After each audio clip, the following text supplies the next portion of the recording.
I've been listening to some incredibly optimistic, high energy music, and so trying to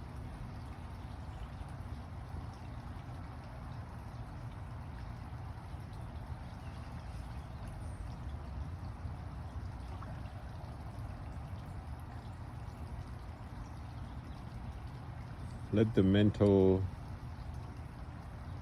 vibrations or the waves settle a little bit before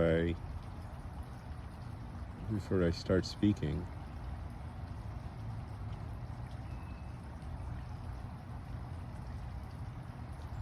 I'm not quite sure what prompted me to start these videos. I could just sit here and enjoy the contentment that I've been trying to point out.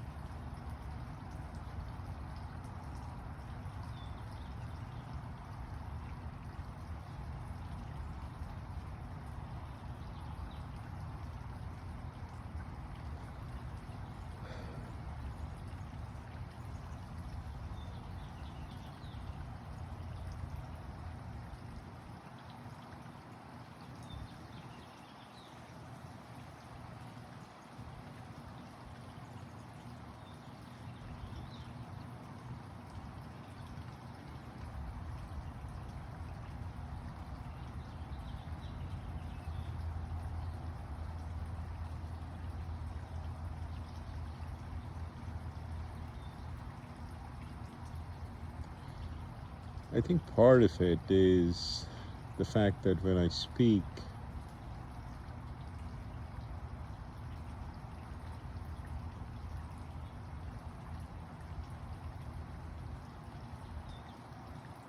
my mind starts to listen to the environment more and let the environment sort of allow the emergence of whatever I say. And it sounds strange, but I'll give you an example. Right now, I'm in a shaded, secluded spot. And on the other side of that bridge is, the sun, the setting sun, casting its light, and the trees are casting shadow. And there is a distinct difference between where I am and the other side where I was sitting this morning.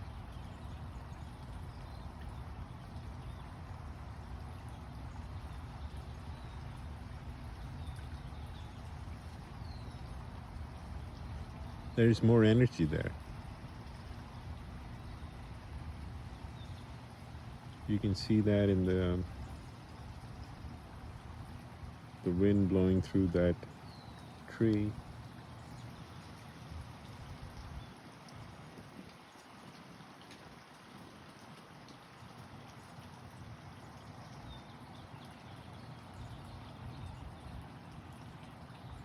There's more light there.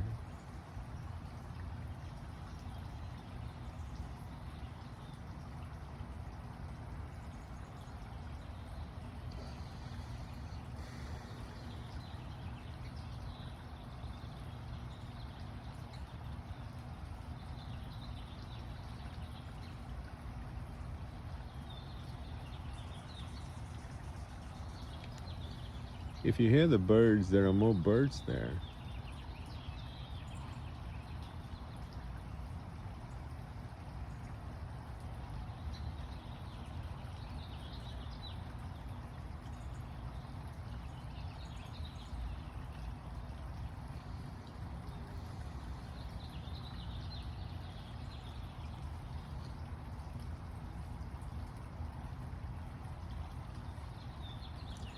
sound is such an interesting scape. It's as interesting as light is. Most of us, me included, we're visual people. We look more than we hear.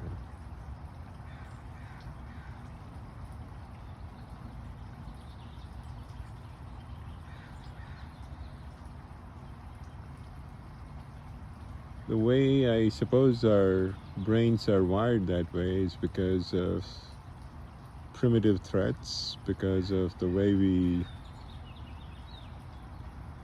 our ancestors, dealt with pretty primitive conditions, chaotic conditions even, where they had to be alert for predators.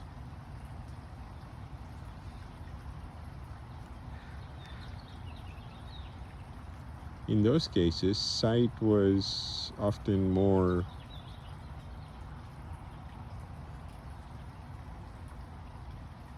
useful. Although at night sound becomes more useful, but most of us don't venture out at night.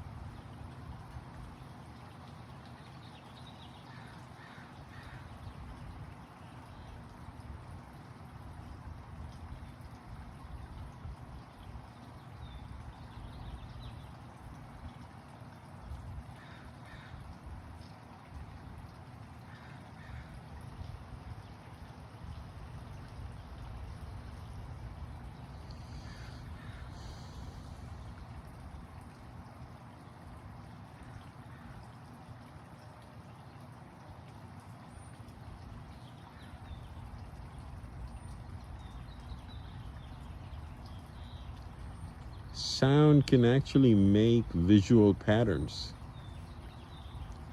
If you place, soft sand or powder on a board and then vibrate it with a particular song or a vibration, you will see patterns forming. And some of those patterns are very interesting. They resemble living things.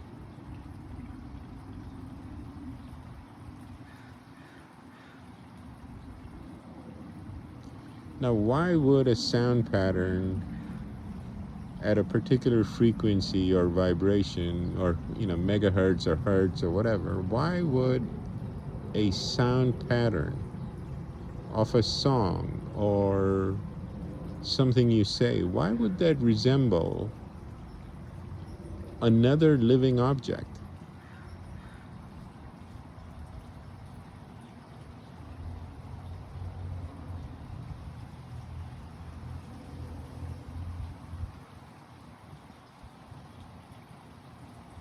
Isn't that astounding?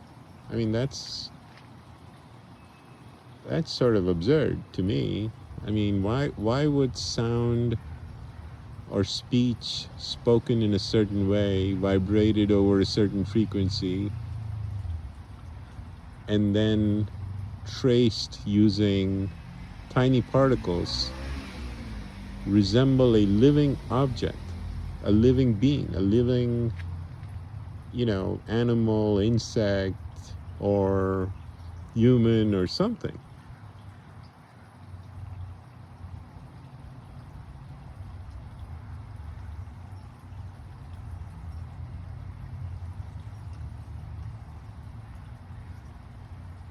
Those are,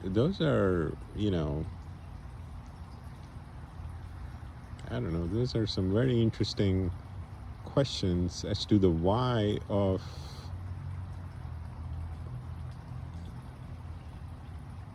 waves resembling matter, right? That, I mean, you can try to link that with perhaps quantum mechanics, that becomes even more esoteric.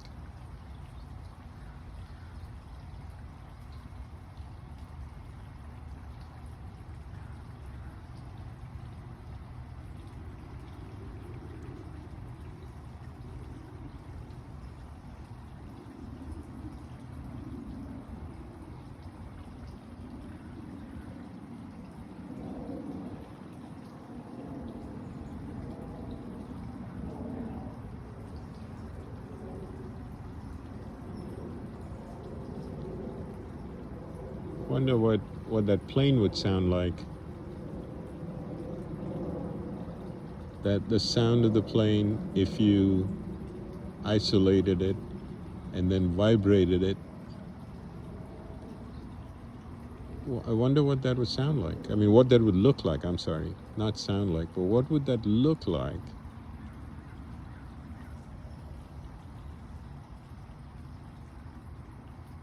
What formation would form in the powder, or in the sand, or whatever you use to allow sound to take shape?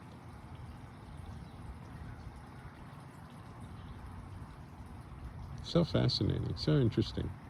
This entire idea of soundscapes. I was one of the great regrets of my life is that I was never musically trained. I can't read music.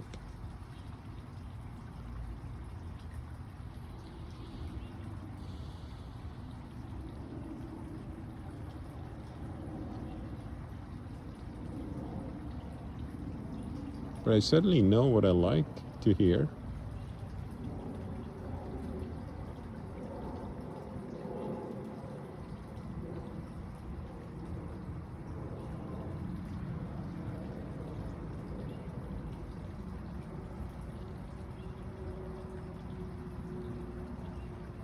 That gurgling of water.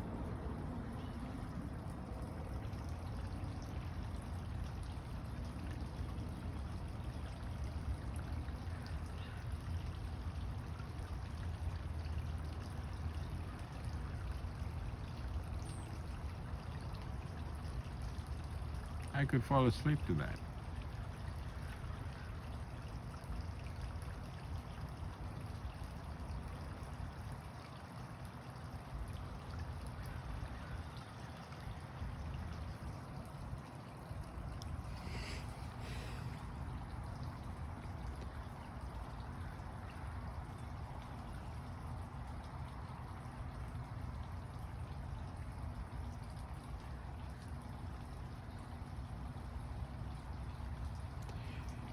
And here's a strange thing about that. I mean, that particular sound has no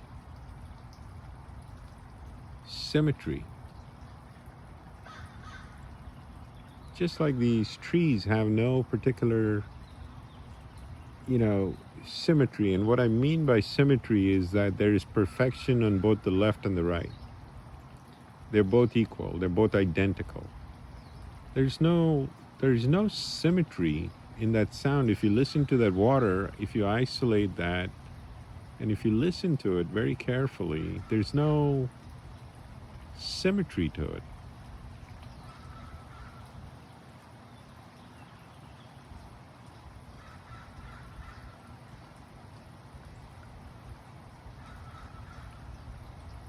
I find it helps if I close my eyes to listen to the sounds.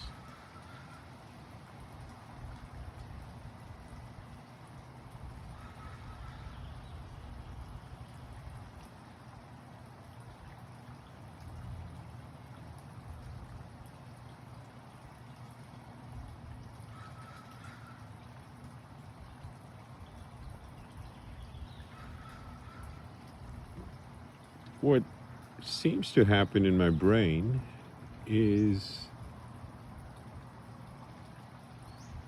the brain stops trying to decipher it. The brain stops trying to find a pattern in that sound.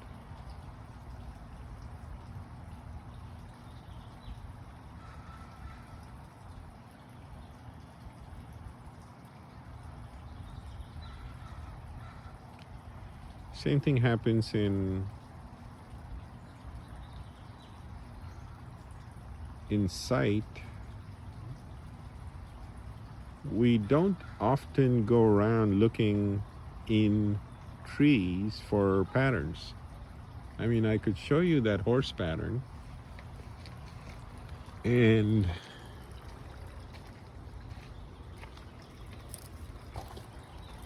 you would instinctively recognize the horse because it's so obvious. It's right there, and it's very obvious, right? So if you're standing here in this particular spot and you look, it's almost, undeniable. But for the most part, we don't go around looking for specific shapes or patterns. They're there, but we don't go around looking for them because our minds,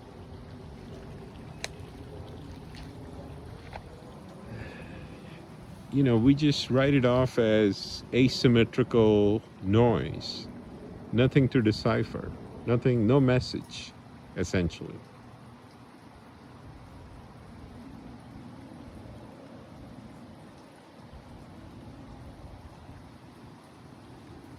And it's interesting I use the word noise there because we're talking about sound, not sight. The language by itself is limited when we try to explain what we mean.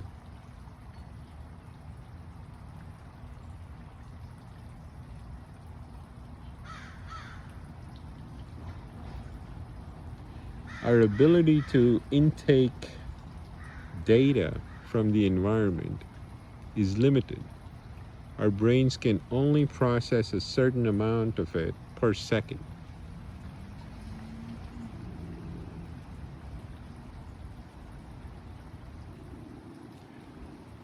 As an example, there are trees all the way in the back over there.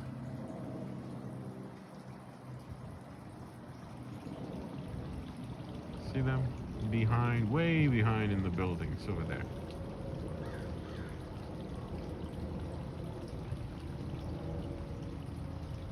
We don't, sitting here,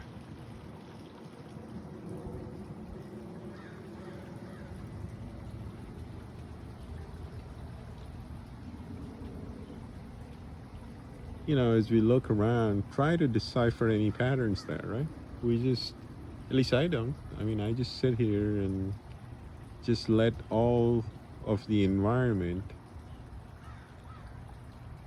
be around me, and I just sit immersed in it. All of it. There is a sense of immersion.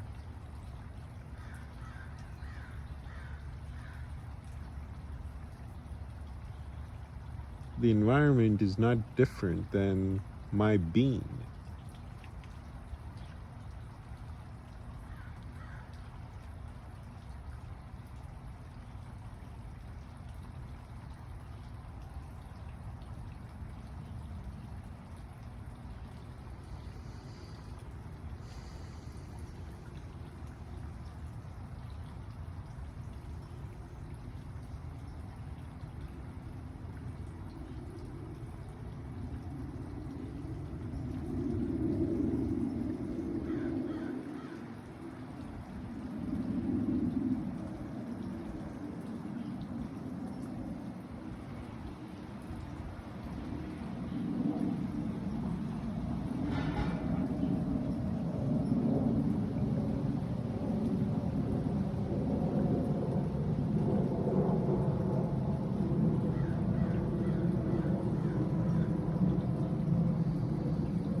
It's a wonderful echo to those bells.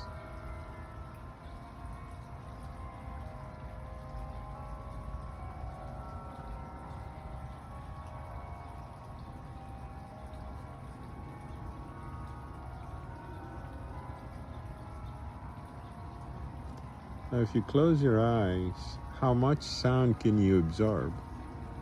Can you absorb the water, the birds, the bells, the wind, the plane, all of it?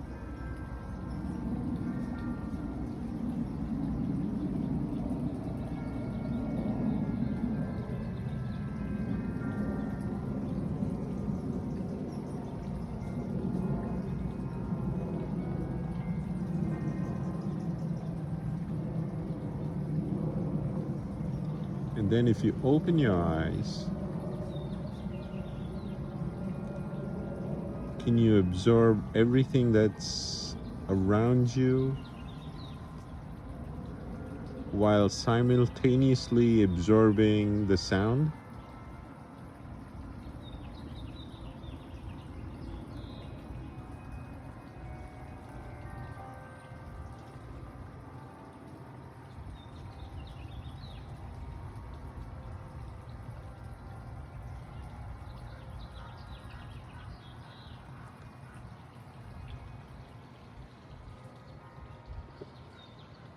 It's much easier to focus on just that person walking by, isn't it?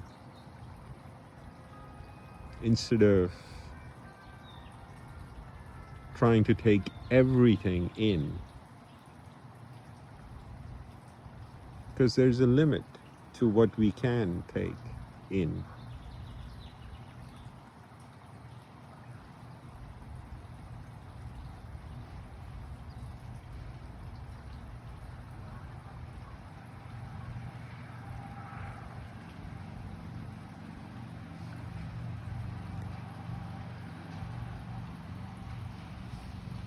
In computer terms, if you try to take more in, there'll be a stack overflow.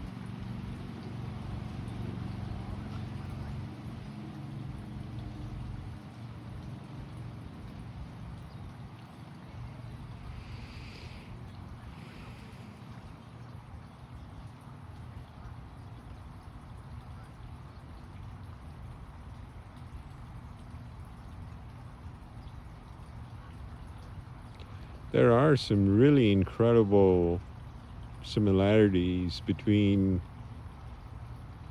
computer coding and neurobiology.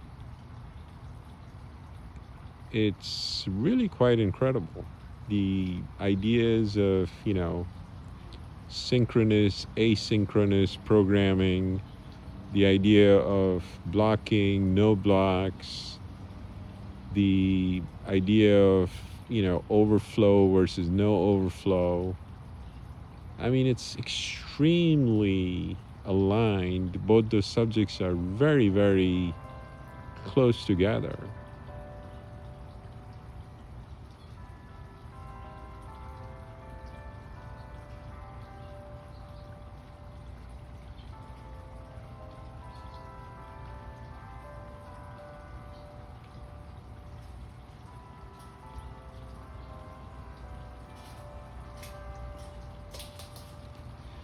So I find it an interesting challenge when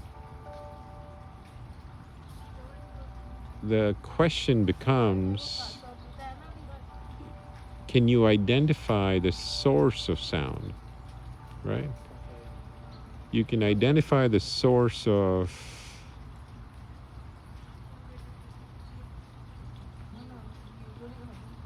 sight.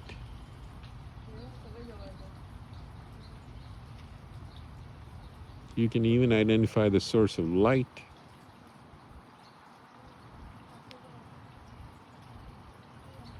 But often, sound comes from invisible sources.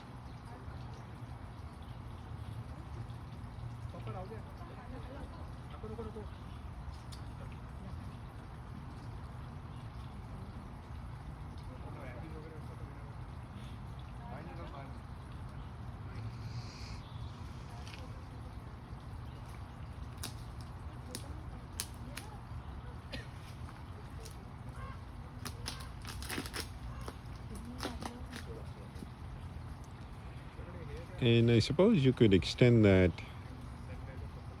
analogy inwards.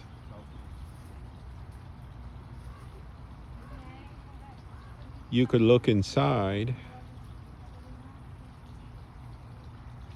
and ask yourself, where does that sound come from? Where am I speaking from? So if I'm speaking, where am I speaking from? Is it just my vocal cords?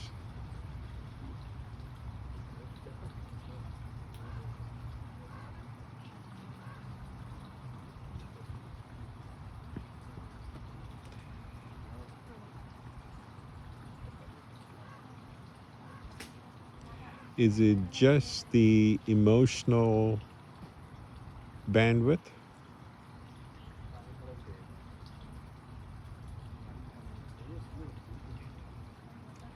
Is it just the use of logic? Is it just being in tune with the environment?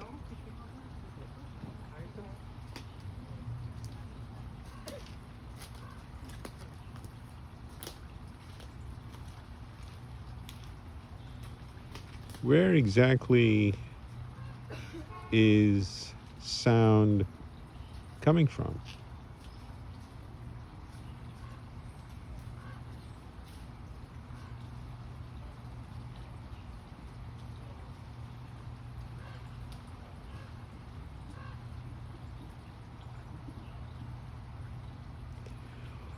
When you completely, I'm not sure how to state this, but when you completely let go, right? When you completely surrender,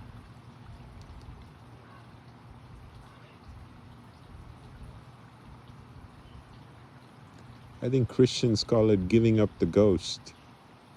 The ghost is the ego. When you completely surrender the ghost,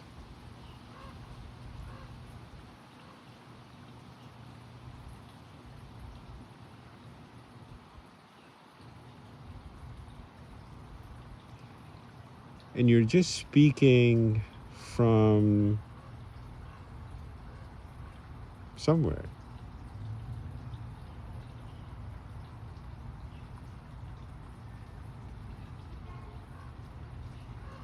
where does that sound come from?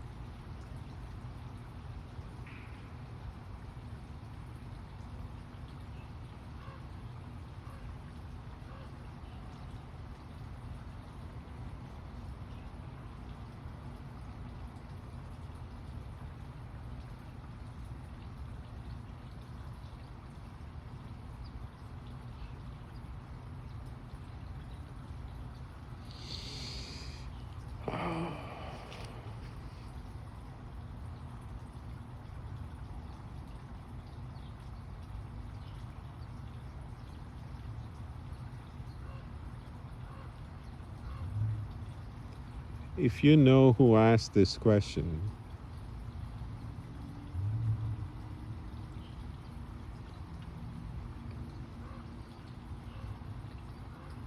there's no need to repeat it, right? There's no need to repeat who asked this question. I learned this somewhere. This particular technique, I learned this. I don't need to repeat where I learned it. For reasons I will keep to myself for now. But it was someone who asked this particular question, where does that sound come from?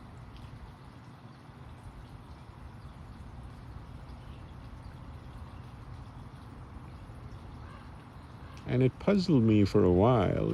I was like, oh, it comes from my lungs. It comes from my throat. It comes from my mind. It comes from... And then I stopped. And I was like, where is this coming from? Because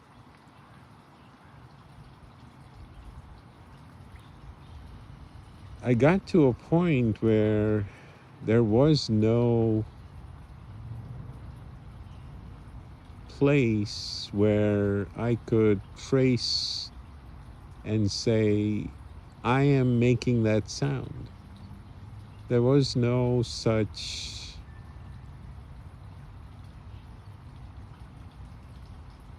reference, I guess a referential point.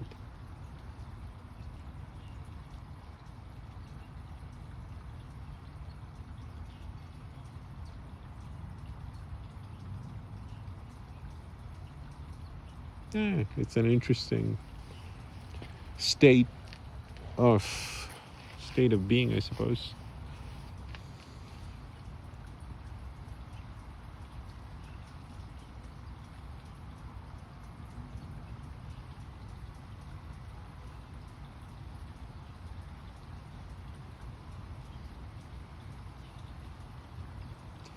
In that state, if you are ever lucky enough to get to that state,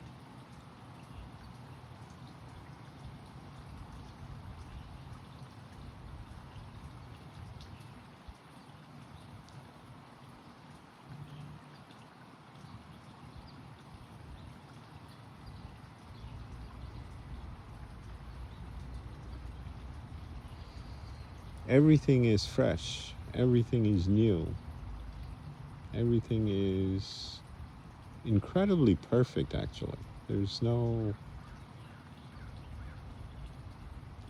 and I can't quite say why it is perfect. I'm not, my mind is not chasing algorithms, my mind is not chasing symmetry. I mean, I look at that tree, right? Or those group of trees. I don't see any symmetry there. And yet, there's an extraordinary sense of perfection. What is, I mean, I can look down here and the leaves and the way they've fallen on the ground. I mean, it's perfect. I can't explain it better than that. It's perfect.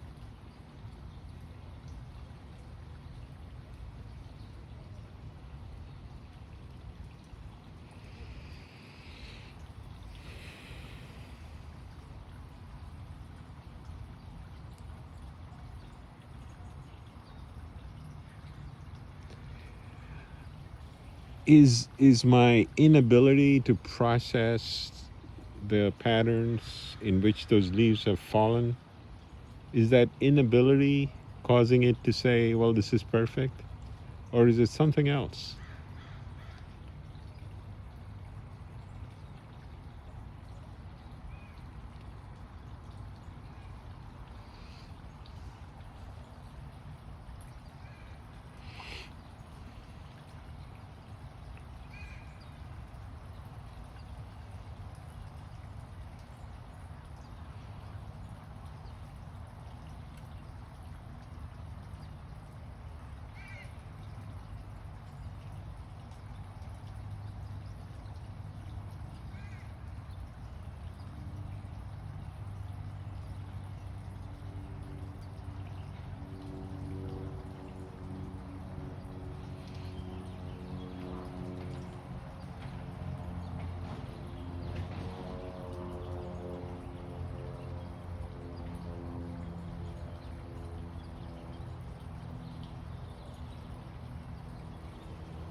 Maybe it's the originality of each moment.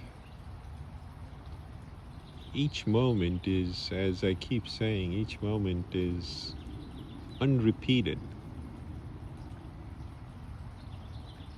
I could come to the same place over and over and over again, sit in the same spot over and over and over again, and there is no repetition.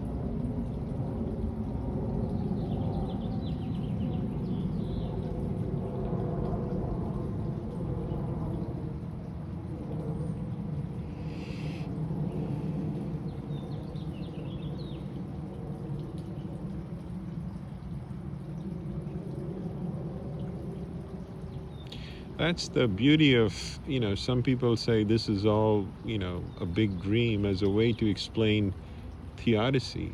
We're living in a dream and we will wake up after we die, sort of a thing. And we'll go somewhere else and we'll wake up, and realize that we were living, for whatever number of years, 100 years, whatever number of years, 75 years, 100 years, whatever. We were living in a dream. And we woke up somewhere and we realized that that was a very vivid dream, and that would explain why the Creator created theodicy. And that's very, an appealing sort of an idea, because theodicy is very difficult to reconcile with the Creator. Somebody who created such extraordinary perfection and such beauty, why did they create evil? It's a question that has haunted theologists and, philosophers and all sorts of people. Why create evil? Why you created such beauty, Creator? Why'd you create evil? And the best answer to some people, and it's very appealing to me, is that it's all a dream. It's a very vivid dream, a very vivid simulation, but it's all a dream. And if that is true, and I don't know if it is, but if it is true, all I can say is it's an incredible simulation. A simulation where nothing repeats, ever.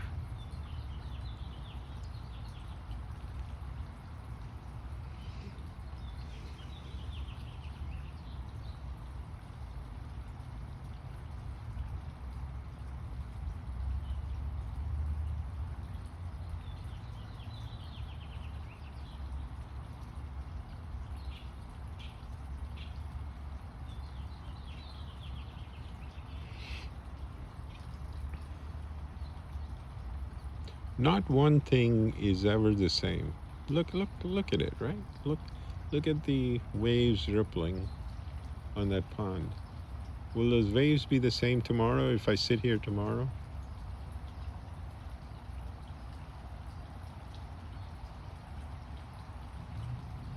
Will the sun be exactly shining the way it is through those trees? Will it do that?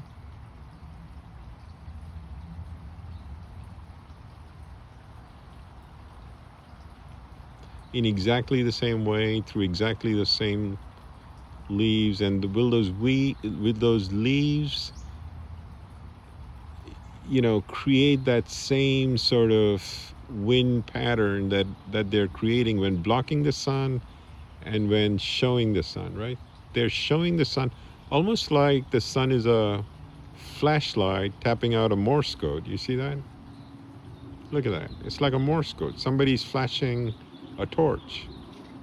Dit, da. Dit, da. Dit. Oh, that is a da. Da. Da. Da. Dit, da.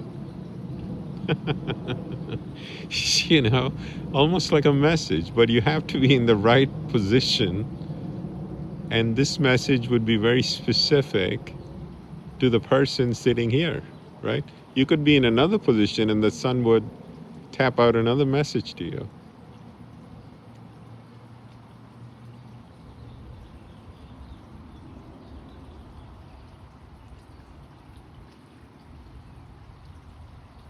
Now that,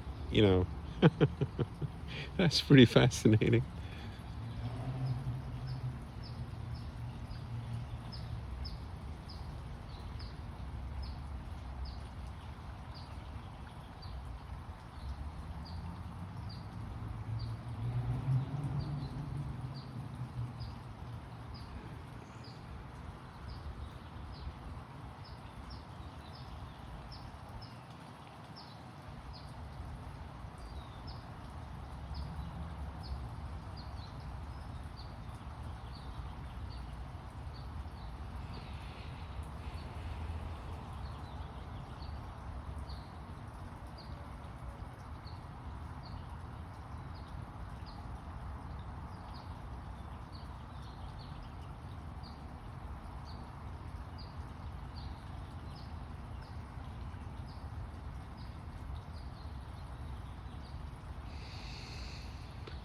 All right.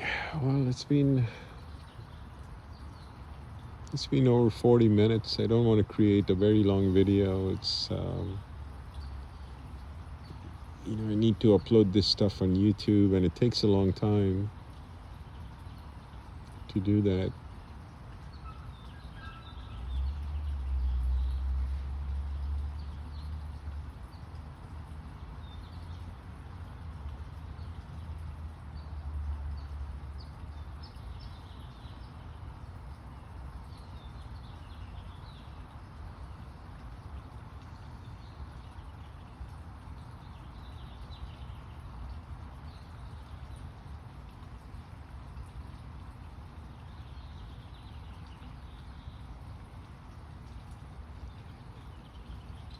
Well, if any of you listening figure out if there is a message here in Morse code or any other sort of code, I'd be curious, what the message is. Um,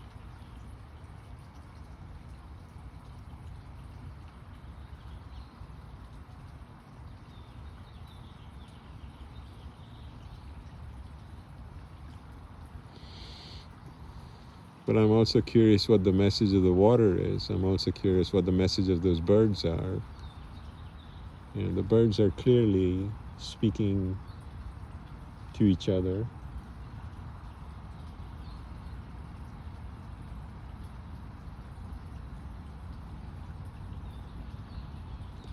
So is the water.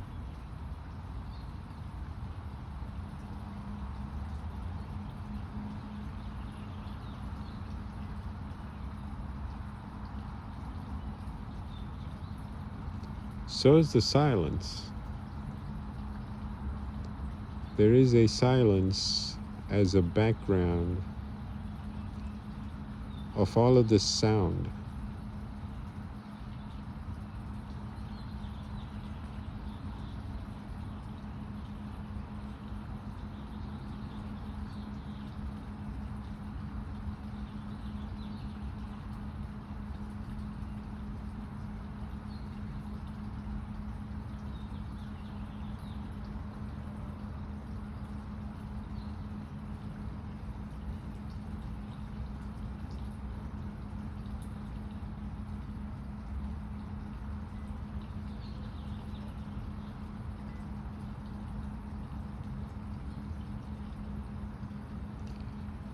Every sound emerges and fades into that silence. Listen to any sound, except, of course, running water, because that won't stop, because it's running water. But the birds trilling, that will stop. The sun will set.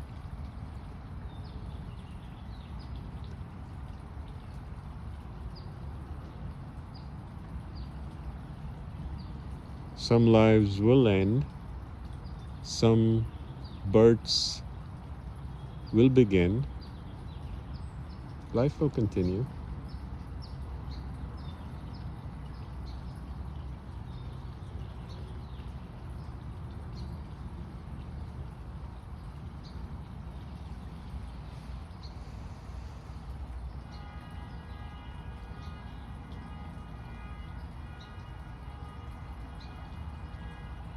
Alarms will go off.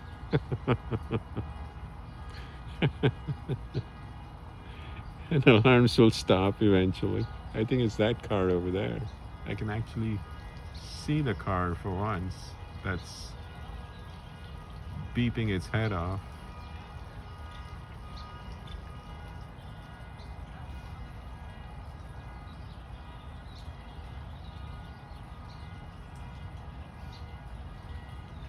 Anyway, it may be time to go. Have a pleasant evening. Take care.